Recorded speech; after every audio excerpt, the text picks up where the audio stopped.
ছেলেরে যেভাবে মারিছে আমি আর খুব বিচার চাই।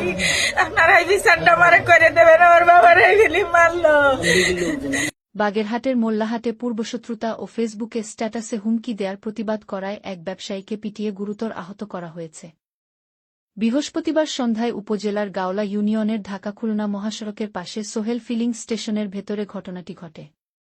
গুরুতর আহত এরশাদ সর্দার গাওলা ইউনিয়নের সুডিগাতি গ্রামের সাহেব আলী সর্দারের ছেলে। ভুক্তভোগীর পরিবার জানান, জমি সংক্রান্ত বিষয়ে পূর্বশত্রুতা ও ফেসবুকে হুমকি দেয়ার প্রতিবাদ করায় এরশাদের উপর হামলার ঘটনা ঘটেছে।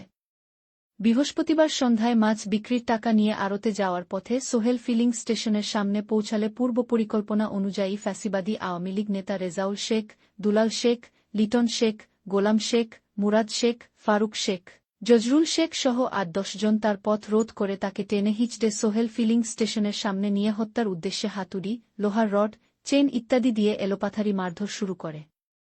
এতে তার ডান হাত, মাথা ও বা পায়ের হাড় ভেঙে যায় এবং শরীরের বিভিন্ন জায়গায় নীলাফুলা জখম হয়।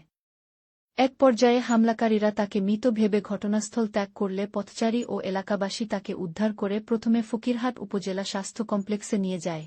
সেখানে প্রাথমিক চিকিৎসা শেষে কর্তব্যরত চিকিৎসক তাকে উন্নত চিকিৎসার জন্য খুলনা মেডিকেল কলেজ হাসপাতালে প্রেরণ করেন। কাছ থেকে রিজাল শেখ জমি বন্ধক তুইয়া টাকা নিছিল, সেই টাকা চা নিয়ে মেইন এই গ্যাঞ্জামের সূত্রটা। রিজাল শেখ ৩ নম্বর ওয়ার্ডের সেক্রেটার আমলিগের, আর তার চাচা আকাশ শেখ ৯ নম্বর ওয়ার্ডের আমলিগের সভাপতি। বন্ধকি টাকা, জমি বন্ধকি টাকা চা নিয়ে রিজাল শেখ তার চাচা দ্বারে যায় একযোগে যোগ হয়ে গিয়েছে। তার চাচার গুন্ডা ফান্ডা নিয়ে আমার চাচাতো ভাই ইরশাদ সর্দার ফল দিতে মৎস্যতে ব্যবসা করে। সে ওইখান থেকে ৪,৫০,০০০ টাকা দিয়ে, মানে বৃহস্পতিবারে পেমেন্ট দেওয়ার জন্য ৪,৫০,০০০ টাকা উঠে নিয়ে আসতেছে। ৪:৫টার দিকে, ৫:৫টার দিকে তারে শেখ সোহেল ফিলিং সেন্টারের সামনে গুন্ডা ফান্ডা মিলে, আমলিগের গুন্ডা ফান্ডা মিলে তারা মারধর করে টাকা পয়সা মোবাইল ছিনতাই করে নিয়ে গেছে। আর সে তার অবস্থা এখন আশঙ্কাজনক। তাকে খুলনা মেডিকেল থেকে এখন ঢাকা মেডিকেলে নেওয়ার জন্য মাথায় ছিটিয়েছে। এরপরে দেখা যাচ্ছে ওই মোবাইলে হুমকি পাঠায় জাহিদ শেখের ছেলে আমার চাচাতো ভাইরে টাকার বিনিময় মারাইছে। আর এরপরে আমার চাচা ছোট চাচা সর্দার সাহেব আলীকে মারানির জন্য ২০ লাখ টাকা দেওয়া চাইছে। মানে যাবতীয় হুমকির স্ক্রিনশট আমাদের মোবাইলে রাখা দিছি।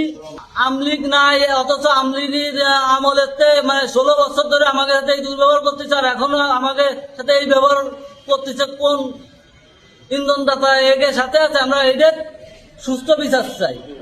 পালাতক থাকায় এ বিষয়ে অভিযুক্তদের কোনো বক্তব্য পাওয়া যায়নি। তবে অভিযুক্ত রেজাউল শেখের কন্যা রুনা ইসলামের সাথে মুঠোফোনে যোগাযোগ করলে তিনি বলেন, এ সংক্রান্ত বিষয়ে এর আগে গত বৃহস্পতিবার আমার ভাই রুবেল শেখকে নির্মমভাবে পিটিয়ে আহত করা হয়েছে। হুমকি দিচ্ছে আমার ভাইপো ইতালি প্রবাসী অনিক, তবে এর সাথে আমাদের কোনো সম্পৃক্ততা নেই। অথচ আমার ভাইকে অন্যায়ভাবে মারা হয়েছে, যার কারণে আজকের এই ঘটনা।